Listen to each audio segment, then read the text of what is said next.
रहीम अस्सलाम वालेकुम। मैं हूं वकास ख़ान और मेरे साथ मौजूद हैं यासिर सरवर्दी साहब, जो कि किसी तारुफ के मोहताज नहीं। आज हमने यहाँ पर इनको प्रेस क्लब में देखा तो ज़रूरत महसूस की कि इनसे जानने की कोशिश करते हैं कि आमिर लियाकत हुसैन साहब के साथ जो मामला किया इस कौम ने और ख़ास तौर पर यूट्यूबर्स ने और सोशल मीडिया पर, तो ये क्या कहते हैं। क्योंकि कहा यह जा रहा है उनके जो मुलाजमीन हैं, जो करीबी रफ़क़ा हैं और ख़ास तौर पर यासिर भाई भी करीबी रफ़क़ा में से एक हैं, कि वो बहुत ज़्यादा स्ट्रेस में थे।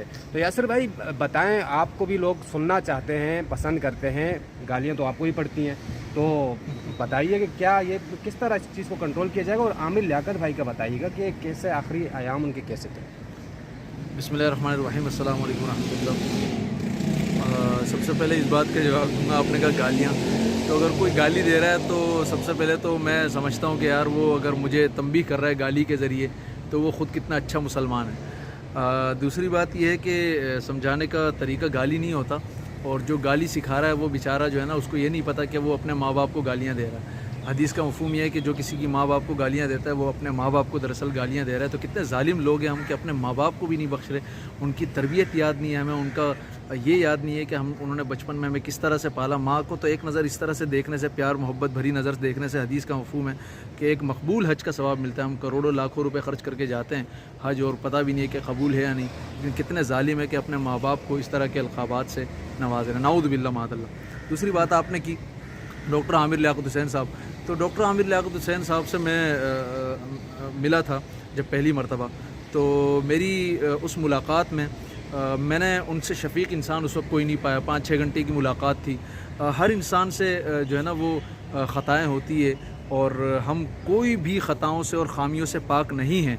सिर्फ़ अम्बिया अलैहिस्सलाम की ज़ात होती है जो ख़ताओं से पाक है। उनकी जो है ना ज़ात मुबारका वो ख़ता की तरफ जा ही नहीं सकती, और ना उनसे हम जो है ना वो नाऊज़ बिल्लाह माअल्लाह, जो हज़रत आदम अलैहिस्सलाम के बारे में आता है कि उनसे ख़ता हुई, तो वो उसको ख़ताए मासियत कह ही नहीं सकता कोई, क्योंकि यह हर मुसलमान का ईमान है कि अम्बिया से गुनाह हो ही नहीं सकते। तो हम सब ख़ता के पुतले हैं। कहने का मकसद ये है, हम बहुत गुनाहगार हैं, हम बहुत ख़ताकार हैं। हम एक छोटी सी गलती पर इंसान को पकड़ लेते हैं और उसको इतना कर देते हैं कि वो कोई रिश्तेदार भी हो, कोई पड़ोसी भी हो, आज भाई उसकी हम ज़िंदगी अजीरन कर देते हैं। ये नहीं देखते कि यार मैं ख़ुद भी तो कितना गुनाहगार हूँ। अगर मैं सिर्फ अपने गिरेबान में झांक के देख लूँ वकास भाई, हर इंसान को अपने गुनाह पता होते हैं। मैं कितना झूठ बोलता हूँ, कितनी ग़ीबत करता हूँ, कितनी बहतान बाजियाँ करता हूँ, कितनी चोरियाँ करता हूँ, कितनी नाप तोल में कमियाँ करता हूँ, और बहुत एक लंबी फहरिस्त है इस चीज़ की, जो मैं बयान करने के मतलब अभी बहुत वक्त हो जाएगा इसमें। तो उस शख्स से अगर कुछ गलतियाँ भी हुई है तो वो अल्लाह के पास जा चुका है। हमारा सिर्फ फ़र्ज़ ये बनता है कि हम उसकी मग़फ़िरत के लिए दुआ करें, क्योंकि ऐसा शख्स सिर्फ हमारी दुआओं का मोहताज है इस वक्त, और उसका रब जाने वो जाने। तो हमें हमारी ज़िम्मेदारी ये है कि हम जो है आइंदा कोई ऐसा शख्स आमिर लियाकत की तरह दुनिया से ना चला जाए, चाहे वो कोई भी हो। कितने सारे एंकर हैं, आप खुद जो है ना वो एक रिपोर्टर हैं, आप सहाफ़ी हैं, तो आप मुझे बताएं कितने सारे आप लोग आपको क्रिटिसाइज़ नहीं करते होंगे, कितने सारे लोग, या आपकी ज़िंदगी में इतने सारे लोग होंगे। तो अल्लाह ना करे वाक़या आपके साथ भी हो सकता है, किसी के साथ भी हो सकता है। तो अल्लाह को क्या जवाब दोगे यार। मैं तो ये कहता हूँ अल्लाह ताला से हम सब मुआफ़ी मांगें, और हर किसी के लिए बस सिर्फ ये कहें कि यार ये मुझसे अच्छा होगा, मुस्बत सोचें बस। ये बताइएगा कि जिस वक्त उनकी बेडरूम की वीडियो वायरल हुई, जी जी, तो वो जो मामला है यानी उसको लोगों ने वायरल की, धड़ाधड़ वायरल हुई, और वही वजह बन रही है। पहले तो ये बताइए कि आमिर लियाकत आप क्या समझते हैं, तबई मौत है या कत्ल है।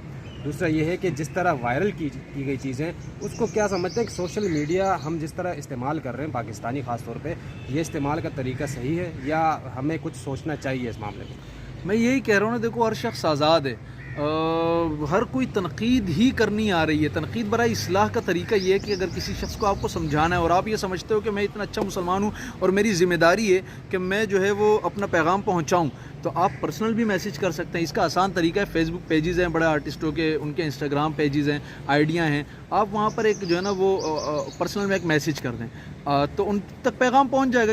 किसी तरीके से आप उनको बार बार मैसेज कर दें अगर आपका दिल मुतमईन नहीं है तो। लेकिन ये आप इसकी जो है ना वो आप कोई दारोगा क्या बोलते हैं उसको, कोई क्या बोलते हैं उसको, चौकीदार नहीं है कि आप बस उसके सर पर खड़े हो जाएं।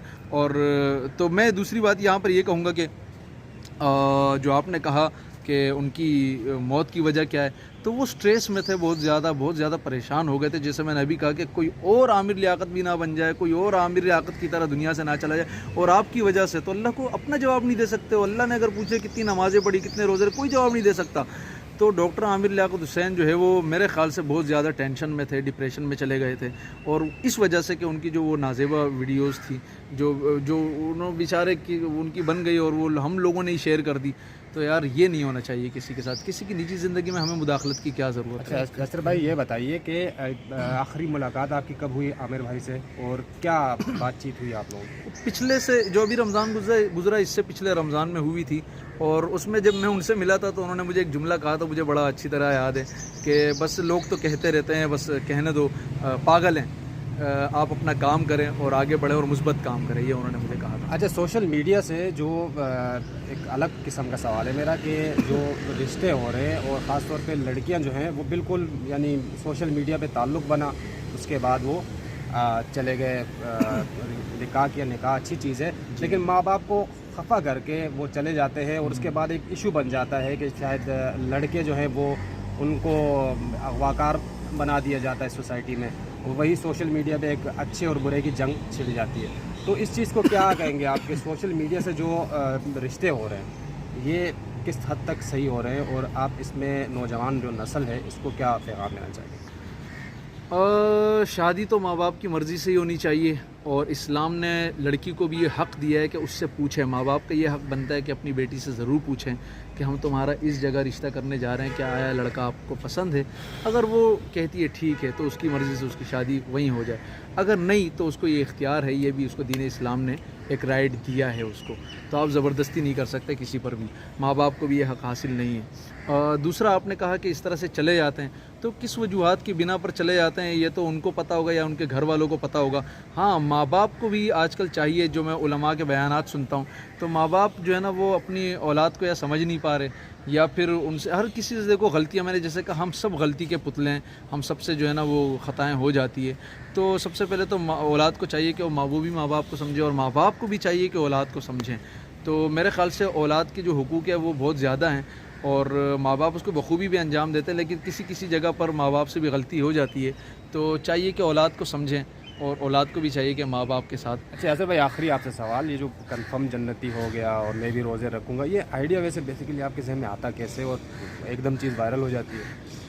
ہاں کبھی جو ہے پروڈکشن کی طرف سے جو ہے وہ تقریباً ایسے ہی ہوتا ہے کہ وہ ان کی طرف سے کوئی پوئٹری آتی ہے اور وہ کہتے ہیں کہ یار یاسر بھائی یہ پڑھ لیں. تو میں دیکھتا ہوں میسیج ہے، اچھا میسیج ہے. اکثر جو میمز بن جاتی ہے وہ شروع کے جملوں پر بن جاتی ہے، پورا کلام جو سن لیتے ہیں وہی لوگ آ کر میرے ساتھ سیلفیاں لیتے ہیں پھر. تو میں سمجھتا ہوں کہ آج کل میمز بننا کوئی معیوب بات تو رہی نہیں. کرکٹروں کی بن رہی ہے، وزیر اعظم صاحب کی بن جاتی ہیں، تو کوئی اتنی معیوب بات ہے نہیں ہے. ہاں اس میں بدتمیزی نہ ہو. تو بہرحال صرف کہنے کا مقصد یہ کہ پورا کلام سنا کریں، میسیج ہوتا ہے. ہر کسی کے سمجھانے کا ایک انداز ہوتا ہے. باہر یورپ ممالک سے جو ہے میرے پاس جتنے میسیجز آتے ہیں اس میں یہ کہتے ہیں کہ آپ نے ہمارے بچوں کو دین کی طرف رغبت دلائی ہے. تو میں تو بڑا اچھا لیتا ہوں اس کو، اور بس یہی کہوں گا کہ سمجھنے کی ایک نوعیت ہوتی ہے، اس کو آپ کس طرح سے لیتے ہو، یا آپ کے اپنے ذہن اور اپنے آپ کے اندر کتنی ایبیلٹی ہے کہ آپ اس کو کتنے اچھے لیتے ہو. اگر آپ اس کو بہت اچھا لیتے ہو تو میں سمجھتا ہوں کہ آپ کے اندر کوئی بہت اچھی توانائی ہے، بہت اچھا آپ سوچتے ہیں. لیکن اگر آپ نہیں لیتے تو آپ کے اپنے ذہن کا کوئی نقص ہوگا. ٹھیک ہے یاسر بھائی، بہت شکریہ، آپ نے ٹائم دیا، جزاک اللہ. یہ ہمارے ساتھ تھے یاسر سہروردی صاحب، اور بڑی تفصیلی انہوں نے گفتگو کی، مختلف موضوعات انہوں نے ڈسکس کی ہمارے ساتھ. یقیناً آپ سنیں گے اور ان چیزوں سے ایک آئیڈیا بھی لیں گے اور ایک سبق بھی لیں گے کہ اس طرح تنقید برائے تنقید اچھی نہیں ہوتی. کوئی وجوہات ہوں، پرسنل آپ اٹیک کرتے ہیں تو پرسنل جا کے ان سے ملیں اور ان پر تنقید کریں، لیکن ایک ایشو نہ بنایا کریں. بہت بہت شکریہ. ہمارا جو فیس بک پیج ہے اس کو لائک ضرور کیجیے گا، اور آگے اگر ویڈیو پسند آئی تو شیئر ضرور کیجیے. اللہ حافظ.